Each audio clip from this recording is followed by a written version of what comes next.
Thank you very much, everyone. It's great to see you out here at the ballpark.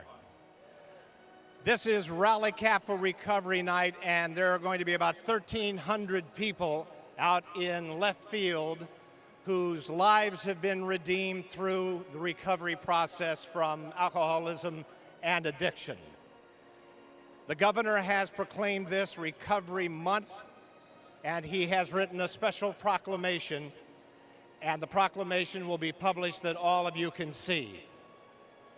All of us have somehow, through family or extended family, been touched in one way or another by someone suffering from addiction or alcoholism.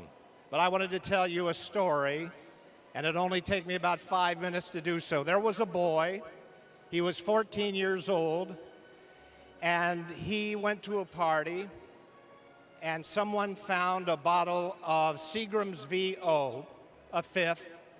He was 14 and he drank it. And he was sober for about an hour before he became so sick that he had to go home.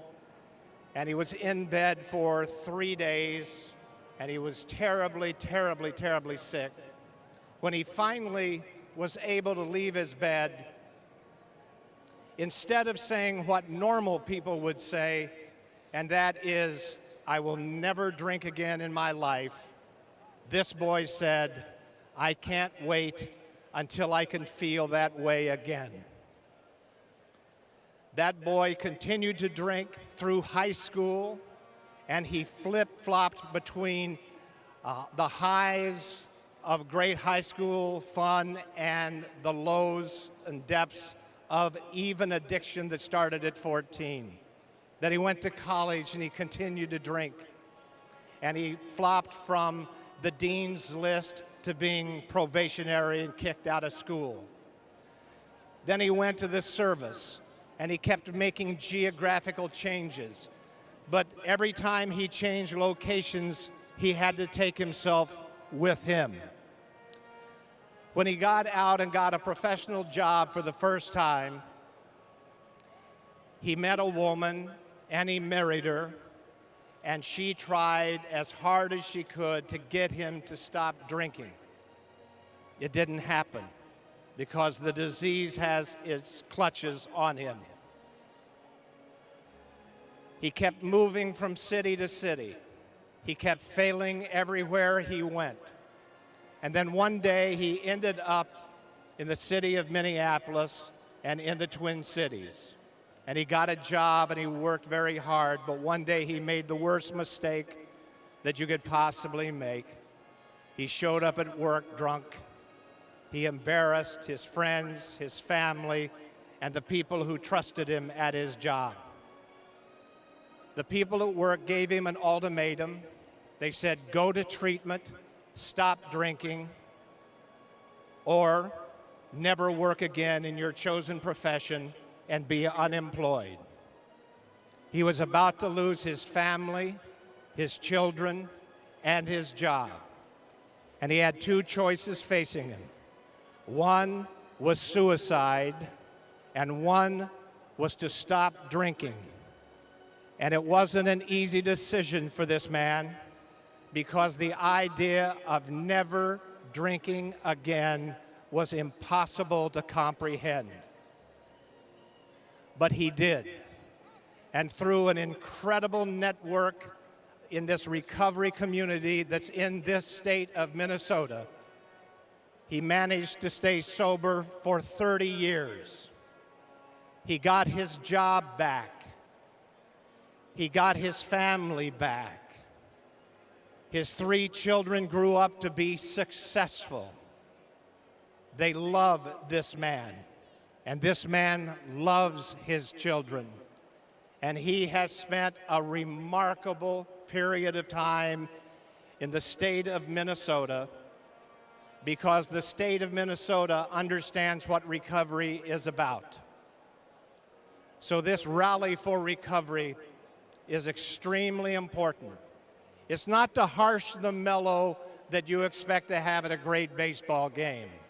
Go ahead and have fun. This is not intended to be a downer, because we're talking about lives, redeemed.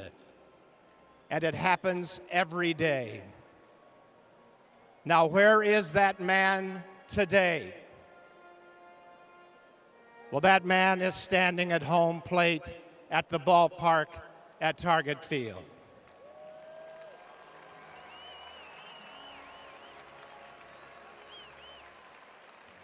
Thank you, but I say that with gratitude. My gratitude for this community runs so deep because only here would you allow me, after what I had done in my life, to come back and you would forgive and allow me to prosper.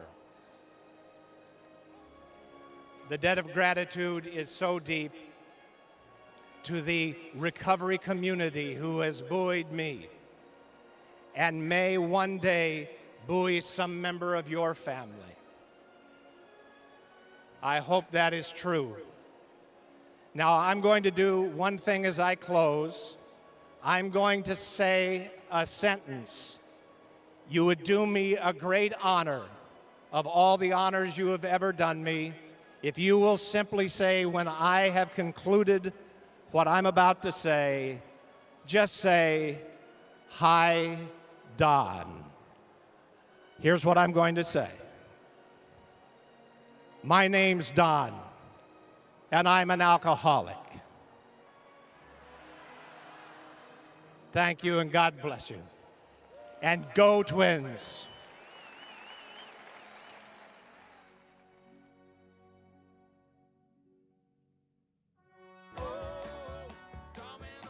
Jim Ramstad is a face and voice of recovery. Twins invite him to throw out a ceremonial pitch in celebration of Alcohol and Drug Addiction Recovery Month.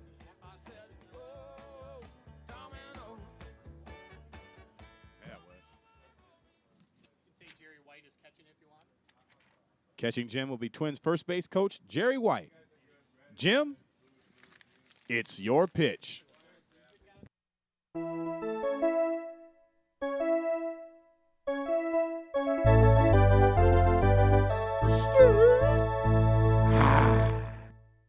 Okay, so let's start with this. What's your name? Cute. Where were you going? Who were you going with? It's me, Ali. Left my wallet in El Segundo. Left my wallet in El Segundo. Left my wallet in El Segundo. I gotta get it. I got to get it. I left my wallet in El Segundo. Left my wallet in El Segundo. Left my wallet in El Segundo. I gotta get it. I got to get it.